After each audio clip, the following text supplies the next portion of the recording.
Oi, eu sou o Bruno, bom dia, boa tarde, boa noite, pessoal. Mais um papo do Dublando e Redublando aqui, o nosso podcast. Então sejam bem-vindos, é um prazer estar aqui para mais uma conversa com mais um convidado relevante que vai agregar para o assunto. Eu tenho certeza que vai ser muito, novamente, esclarecedor. Nosso convidado de hoje é um cara que tem ajudado e eu tenho certeza que você que está acompanhando também passou por isso com ele em algum momento. Você pode não conhecer o nome dele, mas o subnick dele, com certeza, você já esbarrou por aí. Vou passar a bola para os meus colegas para que eles possam se apresentar e a gente vai iniciar esse papo. Eu sou o Fernando Chagas, bom dia, boa tarde, boa noite. Hoje o papo é de fã para fã, mas assim, um papo gostoso, um papo especial, que só o Dublando e Redublando tem. Bom, sem enrolar muito, eu vou passar para o Matheus e vamos que vamos. E aí, meus amigos, bom dia, boa tarde, boa noite. Satisfação estar aqui mais uma vez. A gente está se encaminhando aí daqui a pouco para o 10º programa. Quem imaginou que fosse durar tanto, não é? Mas é aquela agenda que a gente construiu lá atrás, sonho de 3 amigos querendo falar mais profundamente sobre dublagem, conversar com gente que não necessariamente é dublador, mas que agrega, de certa forma, para essa comunidade de fãs de dublagem, ou seja, fã, técnico, algum diretor de estúdio ou de emissora. Enfim, a gente está construindo aí uma história que eu acho que vai estar cada vez mais se perpetuando. O convidado de hoje é um cara que tem contribuições incríveis, fantásticas, para a comunidade de fãs de dublagem no que diz respeito a resgate de dublagens, ditas dublagens clássicas. A gente vai falar um pouco sobre isso também. É um trabalho de perpetuação da arte, um trabalho sem fins lucrativos, é sempre importante a gente frisar, um trabalho de fã para fã, um resgate a dublagens que se perderam, mas é sempre importante salientar que é algo recreativo, de fã para fã, sem fins lucrativos algum, e o Dublando e Redublando não aprova pirataria ou qualquer tipo de conteúdo que não seja vinculado ou adquirido pelos meios legais. Sem mais delongas, vou passar a bola para o Bruno de novo, porque aí ele deve fazer a introdução do nosso convidado de hoje. Toca lá, Bruno. Pessoal, nosso convidado de hoje é o Marlon Sávio, mais conhecido como Mark Infopet. Seja muito bem-vindo, Marlon. Prazer é todo meu, né? Então, primeiramente, nos diga como é que foi o seu ingresso nesse mundo fã dublístico, como é que você se interessou por dublagem e em seguida a gente já aprofunda para essa parte de edições e tudo mais. Beleza, vamos lá. Bom, voltando bem lá atrás, né? Eu tive uma infância assim como... Eu tive aquela infância que jogava bola, que brincava na rua e tal, mas eu também fui uma criança muito assim que ficou em casa assistindo desenho, assistindo filme. E eu curtia muito assistir desenho, e às vezes eu reparava na voz, né? Falava, pô, às vezes o dublador X tem a mesma voz do outro personagem, de um desenho Y ou desenho Z, uma animação ali e tal. Aí, mais ou menos ali na pandemia, né? Meus 17, 18 anos, porque agora eu tô com 22, né? Eu comecei a resgatar muita coisa para assistir, né? Eu fiquei em casa, era um período que a gente ficou, não trabalhava, não estudava e tal.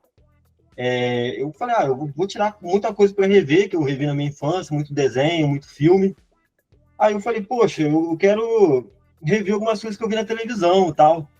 Aí eu fui descobrir que aquela dublagem, ela estava vinculada só à televisão.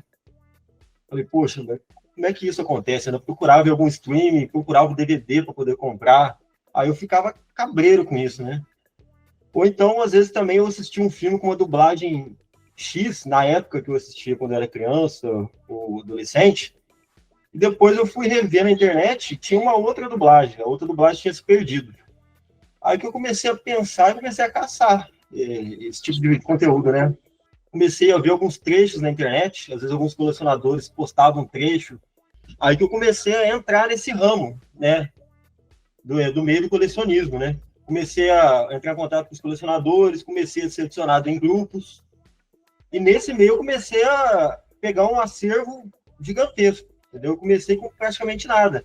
Mas eu acho que nesse quesito, a gente ter contato, a gente ter vínculo com várias pessoas, a gente consegue muita coisa. Aí nesse meio eu comecei a colecionar, comecei a guardar o acervo, comecei a conversar muito sobre isso, entende? Ô, Marlon. Foi uma coisa que eu não larguei até hoje.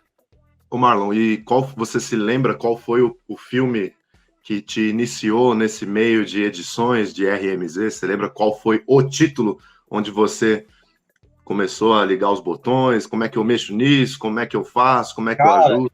Tem. Eu não sei se vocês vão conhecer a distribuidora Good Times, que era aqueles desenhos que copiavam os filmes da Disney. Vocês já ouviram falar? Então, era um desenho do Peter Pan, que eu tinha uma fita VHS quando era criança, e nessa fita VHS tinha uma dublagem, era da BKS. E depois eu adquiri o DVD, depois que eu queria rever, e era uma outra dublagem da Master Sound.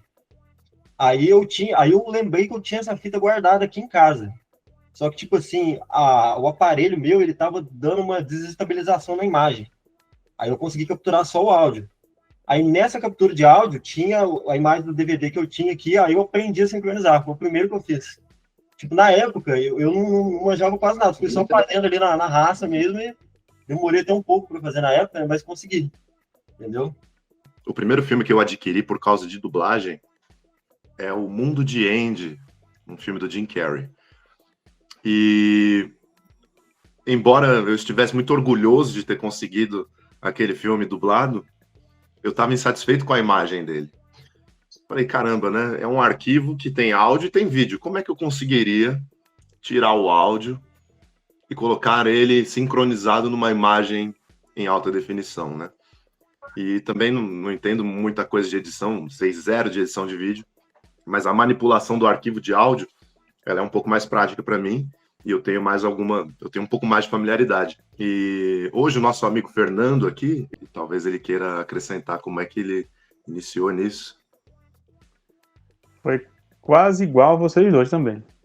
O filme que a gente tem, vai reassistir e fala, putz, que dublagem diferente, cara. E fui aprender a mexer no software, porque eu fazia RMZ, não sei se você lembra, com o Nero. Era um programa muito rudimentar. Aí do Nero eu fui avançando, fui pro Vegas, do Vegas aí vai pro Adobe e pronto. Aí Adobe você tá já na... Eu comecei pelo Camtasia também, né? Onde tá, hoje em dia eu edito pelo Vegas. Mas geralmente eu alterno entre o Audacity, o Vegas, agora eu tô usando um programa de áudio avançado chamado Isotope também. Mas é mais ou menos isso aí. A civilização hoje em dia eu faço pelo Vegas. Tal. Nem sabia que o Nero dava... Ele acabava mais corrompendo o arquivo do que deixando o arquivo como ele era. E você, Matheus, você tem histórico de edições também? Como é que você começou a se ligar de RMZs? Na realidade, a minha praia sempre foi outra, assim. Eu, quando comecei com o canal, né, ele era mais um receptáculo de gravações de TV que eu tinha feito do que qualquer outra coisa. Não tinha uma coerência, ele não tinha um propósito de ser. Ele só era um receptáculo. E eu sempre curti muito isso que a gente está fazendo agora, que é curiosidade, saber o porquê das coisas e tal.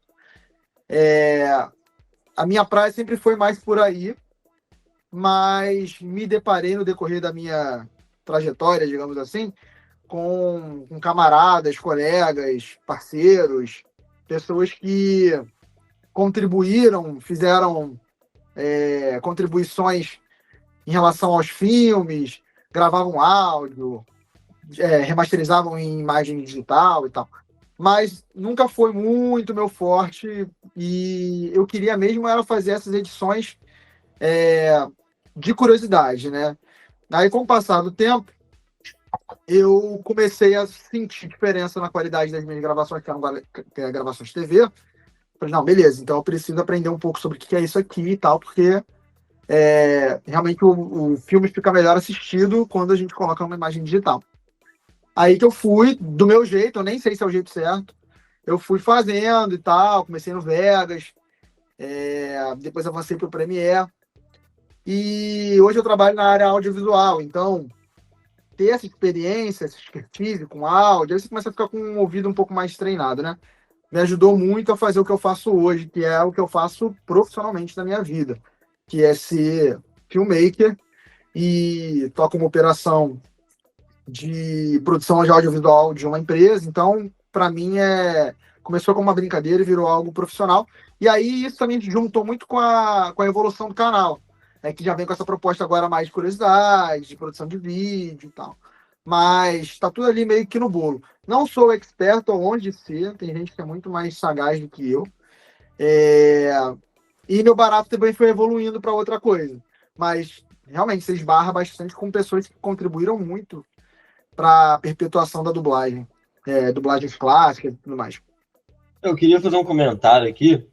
Eu tenho um canal no YouTube, mas eu tenho um tipo de conteúdo específico que eu posto ali sobre algumas animações. Eu vou começar contando aqui. Eu lembro que a TV Cultura, na época, ela estava... Que hoje em dia, acho que ela só está disponível na TV aberta do estado de São Paulo, se eu não me engano, né? Na época, ela estava aqui no meu estado, que é Minas Gerais, acho que era no Brasil inteiro.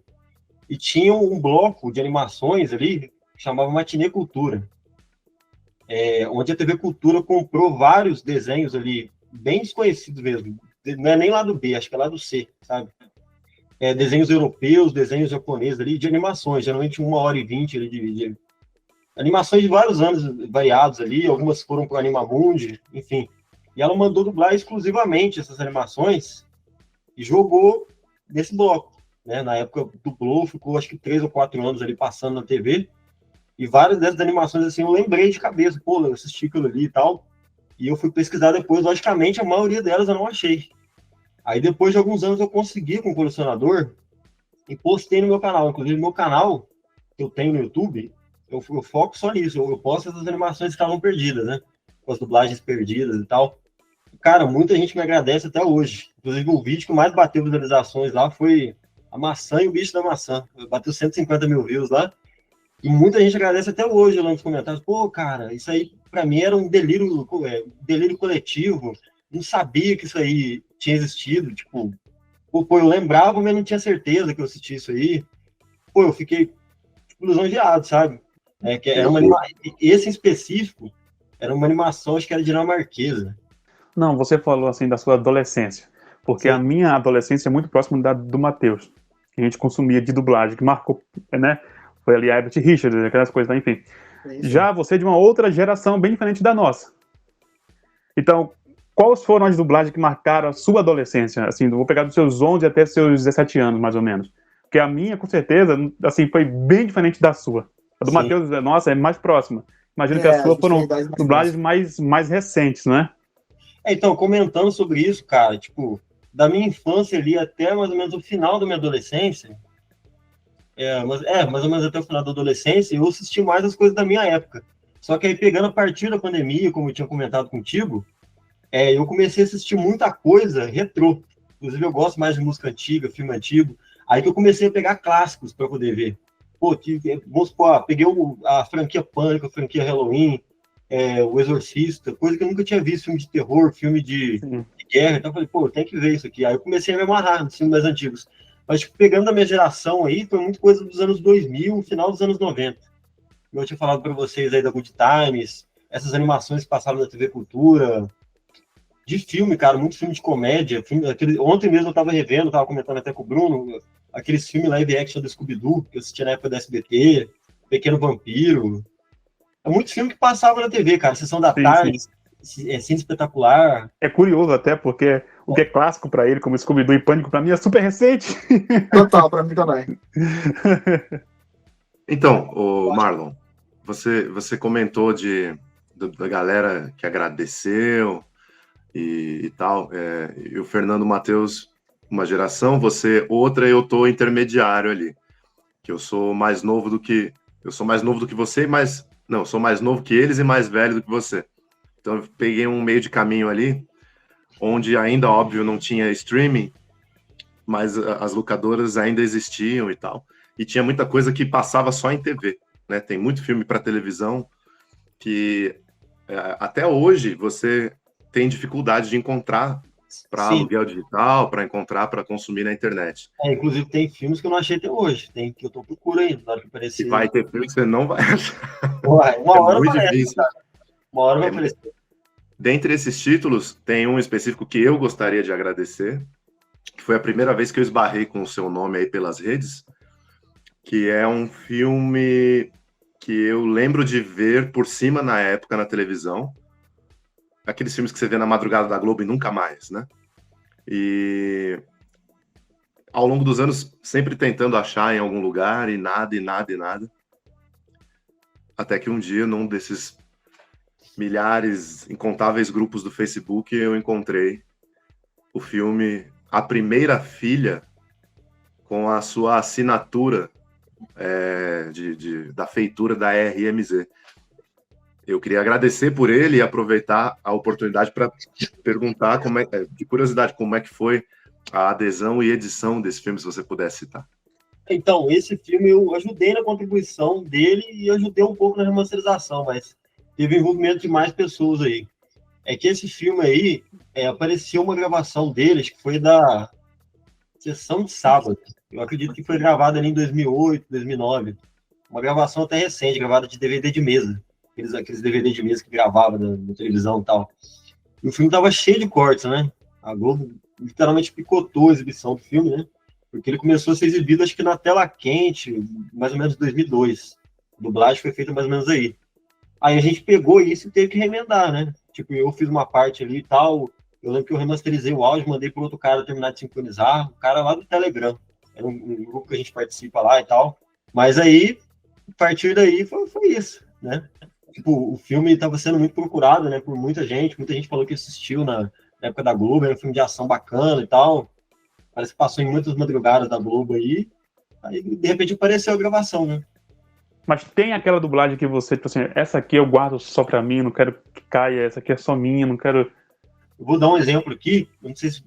provavelmente vocês não ouviram falar, porque é uma coisa mais recente, digamos, dos anos 2000 ali, final dos anos 90, é um desenho que eu procuro até hoje, cara. Chama As Aventuras do Patinho Feio. É um desenho que passava na TV Futura. Ele tem 104 episódios. Para vocês terem ideia, a distribuidora dela é a Neptuno Filmes, é uma distribuidora da Catalunha, da Espanha. E essa distribuidora ela já fechou. Para você ter ideia, no original, no espanhol, no YouTube, tem 30 episódios. Coisa ultra raríssima. Pra você ver, nem no original tem os vídeos ali em qualidade decente. Na verdade, não tem nada, né? Todos os episódios, né? Então, nesse caso, a gente teria que ter a gravação do TV Futura, né? Que passou no Futura. E mais a dublagem, né? Mas a maioria dos casos, o que importa é o áudio, de fato, né? Exato.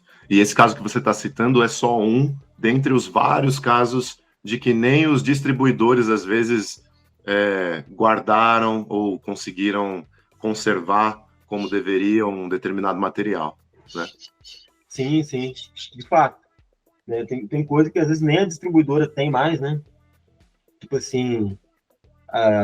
principalmente coisas da época da era analógica, né? Se a gente pega da fita magnética, dos anos 70, porque tem coisa que se queimou em emissora, né? Tem coisa que às vezes teve um incêndio lá na SBT, que a gente vai falar, um incêndio na Record, e às vezes algum colecionador na época, que nem existia o aparelho VHS, esse colecionador às vezes usava aqueles rolo de 16mm, né? Aqueles projetores, gravava da TV, entendeu? Tinha essas técnicas antigas, né? Aí a gente vê muita coisa que às vezes o pessoal amador que gravou tem e a distribuidora não tem mais, né? E às vezes eles recorrem a eles, né? Já ouvi falar de alguns casos. Recentemente vi até um caso de um colecionador que colecionava os filmes em película mesmo. Tem até vídeos no YouTube dele indo... Ele forneceu os filmes para mostra Anthony Quinn, que houve em Curitiba em 2001, alguma coisa assim, anos 2000. Para você ver como é que foi, né? O Ministério da Cultura da época procurou um colecionador de filme mesmo, e ele que providenciou lá, fez a curadoria para conseguirem exibir o filme na mostra pro Anthony Quinn na época. Eu acho passou 5 anos e nada mudou aqui ainda no Brasil. Eu acho que por muito conta dessas leis, né, que a gente tem de direitos autorais, de dublagem, porque nos anos 2000 tinha muito isso, né? A Globo pegava, redublava um filme exclusivamente, o filme tinha saído de VHS com uma dublagem, e ficava, sabe? E às vezes a Globo usava essa dublagem por pouco tempo, o SBT usava por pouco tempo, já descartava, depois voltava a passar com outro contrato, com uma dublagem convencional, e aquele material ia se perdendo. Às vezes a distribuidora até tem a dublagem guardada, mas tá lá engavetado lá, e ela usa outra dublagem. Ou às vezes alguma dublagem que vai para avião, que a gente estava comentando de Volta para o Futuro, dublou-se exclusivamente para avião, aí a distribuidora usou durante 10, 15 anos, já acabou o contrato, não utiliza mais. Talvez lá no futuro isso aí apareça em algum lugar, vai saber. Né? A gente não tem ideia. Porque por mais que a gente esteja na era digital hoje, né? Hoje em dia os arquivos são mais difíceis de se perder do que na época do analógico, ainda assim não é impossível, né? Porque se pode ter sido deletado, apagou, enfim. Então, mas fazendo um comentário aqui, nesse meio de dublagem eu conheci muita gente, vou citar alguns nomes aqui que eu considero muito: o Ismael do VHS, o Jonas do Bersanoge, entendeu? O Bruno, vocês aí, entendeu? Acho que de cabeça eu não sei se eu vou lembrar de todo mundo, né? O Vinícius, né, que contribuiu com muita dublagem da Disney também. Uma curiosidade que eu tenho hoje, rapidamente, as primeiras edições são sempre as mais difíceis, né? Como é Sim. que é hoje em dia para você realizar as edições, já tendo apesar da sua pouca idade, você já tem esses anos de experiência? Como é que você tem a facilidade hoje? Hoje em dia eu pego mais pelo meu tempo, eu sei fazer tudo, assim, mas eu pego mais por quando eu tenho disponibilidade e quando eu tenho, tipo assim, vontade de fazer. Porque tem muita coisa que dá trabalho. Para vocês que manjam de edição, sabem que muitos áudios, às vezes você pega, olha, pô, o áudio, a dublagem é do filme, mas ela desincroniza rapidinho. E, pô, é o FPS, tem que alterar o FPS do áudio, combinar com o FPS do vídeo, às vezes fazer uma edição, uma redução de ruído no áudio, fazer uma sincronização, porque às vezes emissoras, quando elas exibiam o filme, eram muitos comerciais, cortava tipo assim, as transições de cena, né? E isso às vezes complica a edição. E tem filme que às vezes leva, sei lá, 20 minutos para editar. Tem filme que eu só corto um comercial, ajusto aqui, pronto, tá sincronizado. Tem filme que eu tenho que levar horas, tenho que ficar batendo cabeça. Às vezes eu não tô com paciência, você quer fazer aqui? Ou às vezes eu mesmo faço no meu tempo, entendeu? Vai muito da vontade, vai muito do trabalho, do tempo que eu tenho, que agora eu tenho meu serviço particular aqui e tal. E é isso, entendeu? Tem edições de 20 minutos e tem edições de 20 horas, né? Você passa Ou ali na frente. 20 dias, né? Tipo, depende muito, né, cara? Tem coisa que também não tem salvação. Tem áudio que a gente pega aí que tá... Você fala, meu amigo... Eu acho que na pandemia foi onde eu mais fiz. Oi? Na pandemia foi onde eu mais fiz. A pandemia foi que eu ingressei, né, cara? Vocês já estavam praticamente encaminhados, né? Na pandemia que eu comecei a me interessar por dublagem, por raridade, assim, que eu comecei a analisar. Falei, pô, tem várias dublagens em um filme só. Inclusive no seu canal, né, que eu vi, Matheus. Eu assistia lá o trecho e falei, pô, nem sabia que esse filme tinha mais de uma dublagem, entendeu? Tinha filme que eu nem fazia Karate Kid 2 mesmo. Eu assistia com a dublagem clássica do Cleonir. Tem a dublagem de São Paulo, tem a dublagem lá do Selton Mello, nem Selton sabia. Mello, né? A redublagem do Rambo. Eu assistia só com a do DVD quando eu era criança. Aí fui ver que tinha a dublagem do André Cassius Filho. Romero. Entendeu? Eu não gosto daquela dublagem do DVD. Pra mim, a melhor é a do André Filho. Depois que eu vi a clássica. Porque tem gente que fala, o que remete pra mim é a dublagem que eu vi na infância. Mas nem sempre. Tem dublagem que eu vi e falei, não, isso aqui é muito melhor que a que eu assisti. Entendeu? Aí a gente vai analisando. Tem dublagem que eu falo, pô, pra que foi redublar isso? Tem filme que não tem uma dublagem, tem filme que tem 5. Falei, pô, Verdade. Uma notícia recente é do Rambo 4. Para cada streaming que o Rambo 4 foi, fizeram uma dublagem. Tem a do DVD, tem a do iTunes, que foi para Globo. Tinha uma da Unidub, do Amazon, agora saiu uma da Netflix, da Dupla Vídeo, que tem o Afonso Amajones, né? É isso? Que tinha me falado, eu nem conferi. Entendeu? Um outro dublagem, porque antes era o Luiz Fermota dublou as outras dublagens, né? Botaram outro no outro streaming. Eu ainda fico com a dublagem do DVD, eu acho ela redondinha. A dublagem da Alamo. Eu acho ela muito parecida, sabe? Tipo, pra mim, praticamente usou quase o mesmo elenco ali, trocou alguns dubladores e tal, mas pra mim eu acho que eu fico com a redublagem da Globo. Eu assisti na época não sei se foi Sessão da Tarde, aquela redublagem que foi pro iTunes. Que eu tenho um amigo meu, eu vou citar o nome dele aqui, o DJ Bruno Lima. Ele grava muita coisa, o parceiro meu aí, né, eu converso com ele, ele pega muita coisa da televisão, da TV paga, ele grava direto do receptor, às vezes ele manda para mim, manda para algum outro amigo, a gente sincroniza em 5.1 a dublagem, né? Mantém os 5.1 canais ali, para ficar na qualidade top. Tipo, ele mandou para mim o Máscara, mandou o Forrest Gump, mandou vários filmes aí, entendeu? Em qualidade legal. Eu comecei a fazer autoração de DVD. Sabe aqueles DVD que já tem o menu original da distribuidora? Já tem às vezes tem o áudio espanhol, inglês e português. Eu consigo tirar o áudio espanhol, botar outra dublagem, por exemplo, sem alterar o menu, entendeu? Aí fica ali, eu faço uma reautoração, gravo no DVD, assisto aqui.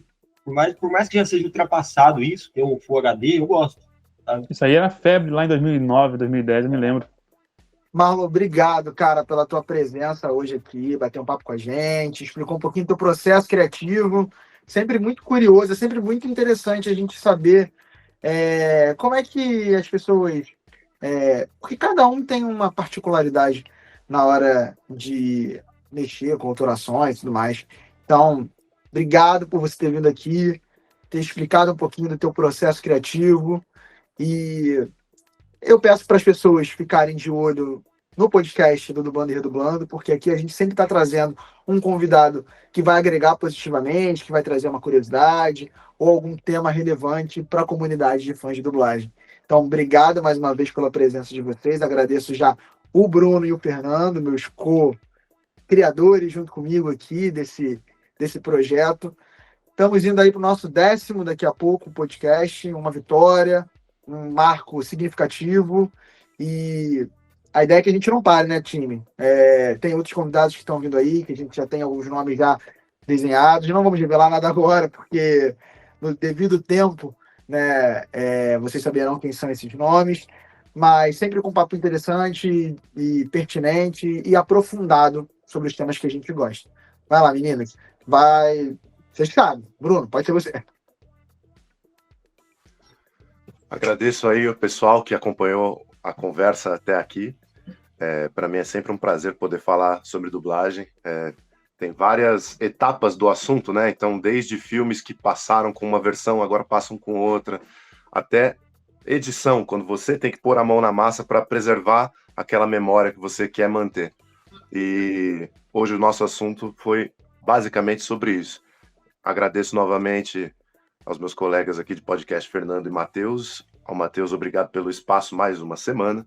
Agradeço você, Marlon. Obrigado por participar com a gente. Bom, agradecer ao Matheus pelo espaço, né, pelo convite aqui, de eu e o Bruno sermos co-host. Agradecer ao telespectador que sempre está assistindo o nosso vídeo. Internautas, como temos nos anos 2000, internautas, continue assistindo, compartilhando, curtindo. E o Marlon, que esteve aqui hoje com a gente. Marlon, muito obrigado, cara, foi legal a gente saber um pouco mais sobre como o fã de dublagem já de uma outra geração pensa, como ele raciocina, quais são as suas visões das RMZ, né? Mas fica aqui o nosso abraço, o nosso agradecimento e até o próximo papo, e é isso. Lembrando a todos que isso aqui é um projeto de fã para fã, sem fins lucrativos. O Dublando e Redublando, ele não incentiva pirataria ou qualquer coisa que não tenha meios legais de comercialização. É um projeto sem fins lucrativos, de fã para fã, que perpetua a dublagem no Brasil. Um abraço a todos, valeu, até a próxima. Se você gostou desse vídeo, compartilha, segue o canal e manda para aquele amigo que ama uma dublagem clássica. A gente te espera no próximo vídeo. E fica por aqui, que aqui do lado vai surgir um conteúdo que eu tenho certeza que é a sua cara. Valeu!